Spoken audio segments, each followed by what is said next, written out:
राधे राधे जी, आप सबको राधे राधे। ये शनिवार का सुबह सुबह का पूजा दर्शन आप सब कर रहे हैं। तो मैं सुबह सुबह अपने ठाकुर जी को पूजा आरती करने के बाद का ये है। तो अभी आ रहा है नवरात्रि, तो अभी नवरात्रि का भी साफ़ सफाई चल रहा है। तो नवरात्रि आने से पहले जो भी हमारे घर में जो भी कचरा है, फटा पुराना जो भी कपड़ा है, इन सब चीज़ों को हमें हटा देना चाहिए। और नवरात्रि में फटी पुरानी कपड़ा नहीं इकट्ठा करना चाहिए। घर ये वास्तु दोष होता है। और किचन का बिल्कुल साफ़ सफाई रखना चाहिए। ये छोटी छोटी जब हम बातों को ध्यान में रखें, ये सब छोटी छोटी बातों को जब हम ध्यान में रखेंगे तो घर की उन्नति और बरकत आने से कोई रोक नहीं सकता है। तो ये छोटी छोटी बातें हैं, हमें सबको ध्यान ज़रूर रखनी चाहिए। कभी भी किचन में हमें जूठा बर्तन नहीं रखना चाहिए, बराबर धो के रखना चाहिए। क्योंकि माँ अन्नपूर्णा साक्षात लक्ष्मी माँ अन्नपूर्णा के रूप में विराजमान है। तो इसीलिए हमें साफ़ सफाई करके रखना चाहिए। किचन तो क्या, हमें सारे रूम में भी साफ़ सफाई रखना चाहिए। कहीं मकड़ी के जाले वगैरह नहीं होने चाहिए, क्योंकि मकड़ी के जाले वगैरह जहाँ भी रहते हो हमारी किस्मत पे जाला पड़ता है। तो इसीलिए हमें हमेशा साफ़ सफाई करते रहना चाहिए। ये मैं सुबह का है, ये मैं ऐसे आचमनी ज़रूर करना चाहिए। आचमनी करने के बाद ही अपना पूजा शुरुआत करनी चाहिए। और जब कभी भी हम अपने आसन से उठे तो 3 बार जल छोड़े और 3 बार उस जल को अपने माथे से आँखें से जरूर लगाए, इंद्राय नमः करते हुए। पहले हमें सही होना है, फिर हम अपने बच्चों को भी सही कर सकते हैं। तो जब सबसे पहले हम बेड छोड़ें, तो बेड छोड़ने से पहले सबसे पहले हम हथेलियों को सबसे पहले हम देखें। ये दोपहर का समय है, तो मैं भोजन प्रसाद अपने ठाकुर जी के लिए बना रही हूँ। तो सबसे पहले हमें हथेलियों को देखना चाहिए, क्योंकि हथेलियों में ही हमारी 3 देवता विराजमान है। माँ सबसे पहले माँ लक्ष्मी, बीच में माँ सरस्वती, लास्ट में साक्षात हमारे गोविंद देव साक्षात विराजमान है। और इन्हीं तीनों से शुरू भी होता है दिन की शुरुआत। धन के लिए लक्ष्मी चाहिए, बुद्धि के लिए सरस्वती चाहिए, पालन के लिए कृष्ण चाहिए। तो सबसे पहले हमें हथेलियों को देख करके आँखों से हाथों को, दोनों हाथों को रगड़ के फिर अपने माथे से आँखों पर लगाना चाहिए।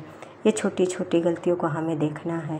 फिर धरती माँ को प्रणाम करके, और यही सब चीज़ें अपने बच्चों को भी लगानी है आदत।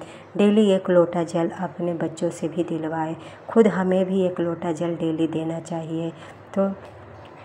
तो ये दोपहर का समय हो गया है, तो आप दोपहर का समय हुआ तो ठाकुर जी को भोग प्रसाद भोग लगाने के बाद मैं पर्दा कर देती हूँ। पर्दा करने के बाद फिर मैं 4 बजे 4:30 बजे, जैसा मतलब निश्चित समय है 4 साढ़े 4 बजे का ही, तो मैं आज अपने पितरों के, अभी पितर पक्ष भी चल रहा है, तो पितरों के लिए भी कुछ डेली निकाल देना चाहिए प्लेट में। तो आज इसीलिए मैंने उड़द बनाई थी, क्योंकि उड़द उनको चढ़ता ही चढ़ता है। श्राद्ध जब होता है तो हमारे अब पति भी आ गए हैं, तो अब उनको मैं भोजन प्रसाद अब सब करा रही हूँ। कराने के बाद अब ये देखिए मैं सफाई में लग गई हूँ। अपना दिन भर का तो यही कार्य चलता है, तो सब साफ सफाई करनी चाहिए। नवरात्रि का समय अभी आ रहा है, ज़्यादा से ज़्यादा अभी टाइम निकालना मुश्किल हो जाता है।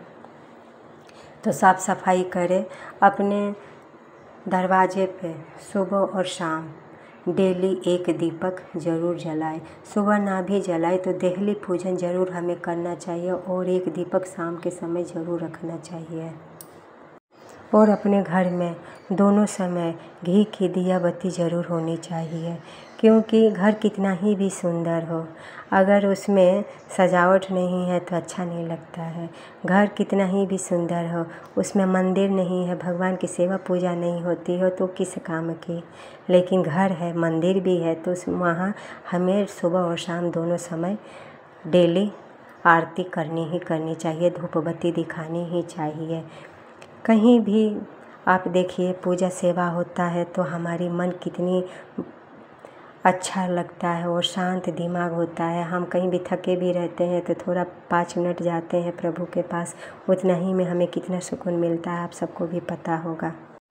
तो ये छोटे छोटे बातों पर हमें ध्यान देना है और हमें अपना कर्म करते रहना है। जो लक्ष्मी है वो नारायण की पत्नी है, तो जहाँ हम नारायण की सेवा करेंगे तो जहाँ पति रहता है वहाँ अगर पत्नी नहीं होती है तो मन तो उसका वहीं लगा रहता है ना। तो वैसे ही है, चाहे हम जितना ही भी कर लें, लेकिन जहाँ हमारे नारायण भगवान की पूजा सेवा होगी वहीं आकर के साक्षात लक्ष्मी बसेगी। तो लक्ष्मी के पीछे नहीं, नारायण के पीछे हम सबको भागना चाहिए, क्योंकि जहाँ नारायण रहेंगे वहीं माँ लक्ष्मी आकर के विराजमान हो जाएंगी। और अकेले लक्ष्मी आएंगी उल्लू बना करके चली जाएंगी। तो हमें नारायण के साथ लक्ष्मी को स्थिर करना है घर में अपने। और डेली में अपने, कल संडे हो जाएगा तो मैं तुलसी में जल नहीं, पानी कम था तो इसीलिए मैं आज पानी दे दी कि संडे है जल नहीं दिया जाएगा। और ये शमी का पौधा भी लगाई हूँ, तो शमी जी का भी पूजा सेवा डेली करना चाहिए। शाम के समय एक दीपक ज़रूर रखना चाहिए। तो मैं तुलसी जी का बहुत रखी हूँ। ये मोरपंखी है, घर में भी मोरपंखी रखना चाहिए। विद्या के सूत्र माना गया है कि विद्या वास करती है। तो आंवला का भी पेड़ रखा है मैंने। अभी कार्तिक के महीने में आंवला का महत्व बढ़ जाता है। तो शाम के समय इतना सब कुछ करने के बाद आंवला भी, एलोवेरा भी रखी हूँ, मनी प्लांट भी है। तो इन सब पौधों को मैं जब जब ज़रूरत होती है तब तब मैं इन सब को अपने खाद पानी सब इनको देखती हूँ, खुद ही करती भी हूँ। तो ये बेलपत्र मैंने लगाया है। अभी बेलपत्र अभी सावन के महीने में लगाई हूँ, अभी लगा नहीं, अभी छोटा ही है, तो इसी में पानी में दे रही हूँ। एक बेलपत्र का भी पौधा अपने घर में ज़रूर रखना चाहिए। बोलते हैं साक्षात बेल वृक्ष में भोलेनाथ का वास होता है। तो ये सब जो भी पूजनीय पौधे हैं उन सबको हम अपने घर में लगाना चाहिए। और यही सब बातें आप सबको अगर अच्छी लगी हो वीडियो तो आप सब हमें लाइक ज़रूर करें। और आप सबको ये कैसी हमारी वीडियो लगी आप सब हमें लाइक करें ज़रूर।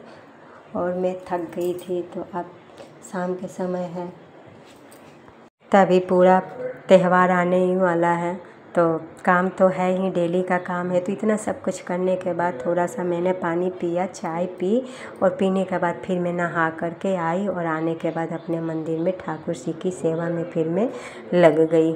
इतना ही में मुझे पूरा दिन लग गया। शाम आप सबको राधे राधे, जय श्री कृष्ण।